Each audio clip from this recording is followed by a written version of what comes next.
La segunda es que se basa en un mito, el mito de que, nuevamente, el problema del principio de mayoría, la idea de que para gobernar se tiene que tener la mayoría. Esto tiene una lógica perversa también, porque convierte a la contienda electoral en algo que no debe ser. La democracia, la legitimidad democrática, esto es algo, cualquier teórico serio lo acepta, es procedimental. No es que yo sea legítimo por el número de votantes, esto es una estupidez. Eso no existe en ninguna democracia, porque si nos vamos al juego de las mayorías, pues a lo mejor muchas elecciones que se ganaron con más del 50% no representan la mayoría del pueblo. Y entonces podemos jugar con el juego de la mayoría ad infinitum. Esto que dije que el problema de la regla de mayoría es siempre relativa, es siempre una convención. La regla de mayoría es una regla, como dije antes, siempre circunscrita a una serie de situaciones y contingencias.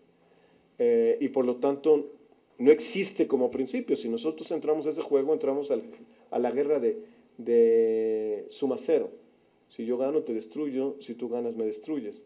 Es un juego que puede ser perverso en su principio, porque es jugar sobre una idea de fuerza, de contundencia de la fuerza. Y lo cierto es que la democracia es un principio, es básicamente procedimental.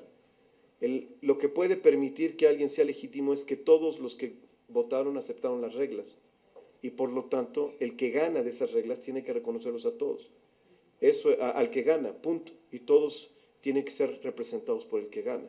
No puede ser. Esto es una lógica perversa que en la práctica ocurre, pero que en principio no deberíamos de tolerar y que debería ser siempre un elemento de contención al gobernante de parte de la ciudadanía.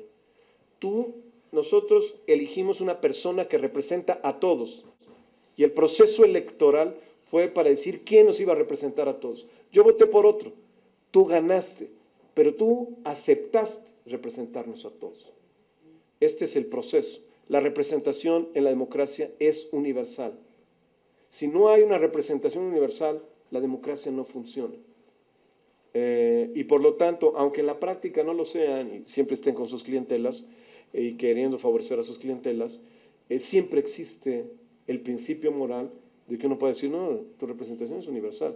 Tú gobiernas para todo el pueblo de México, no nada más para tus cuates. Y siempre es un elemento de contención. Entonces, hay un peligro en querer buscar la mayoría absoluta porque se entroniza una moral política que supone que el que gobierna es el que tiene a la mayoría absoluta de su lado y que entonces la minoría no cuenta. Y que su fuerza radica en la mayoría y no en el procedimiento que lo lleva a gobernar para todos. Ahora, en un país como el nuestro, ciertamente, lamentablemente, la cultura de la mayoría y de la fuerza es muy importante. No solo por los ciudadanos, sino por los opositores.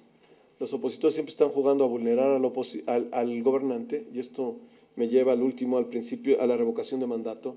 La verdad es muy peligrosa la revocación de mandato. Es verdaderamente es una forma semicivilizada de dar golpes de Estado. Y violentaría todo esto que estoy diciendo como principio de representación.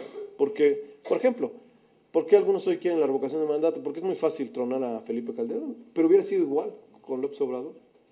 Porque en realidad los dos hubieran llegado al poder con minorías, ¿no? Supongamos que en realidad López Obrador hubiera ganado, pues hubiera ganado con un 35 o 36%, quiere decir que el 64% hubiera votado en contra, estaba votando en contra, tenía un 64% en contra.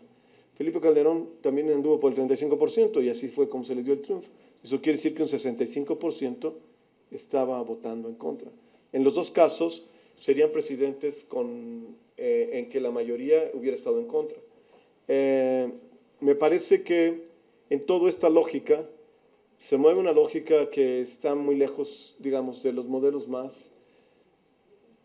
más abiertos y plurales de la democracia, ¿no? O sea, yo no me atrevería a decir que no son democráticos, pero rayan peligrosamente en principios que podrían de alguna manera estar en situaciones complicadas. Como dije antes, no es posible decir cuál es el mejor o el peor modelo. Como dije antes, no existe la regla, la teoría perfecta de la democracia.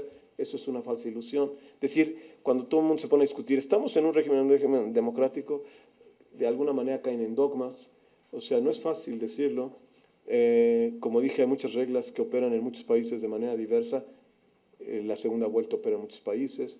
La reelección en casi todos los países democráticos funciona. En fin, pero es peligroso algunas cosas verlas y sobre todo aceptarlas en los contextos en que, por ejemplo, en México se están planteando, ¿no? Es, como dice Sartori, una forma de directismo que resulta siempre peligroso. Y bueno, ya aquí me paro, que ya es demasiado. Muchas gracias.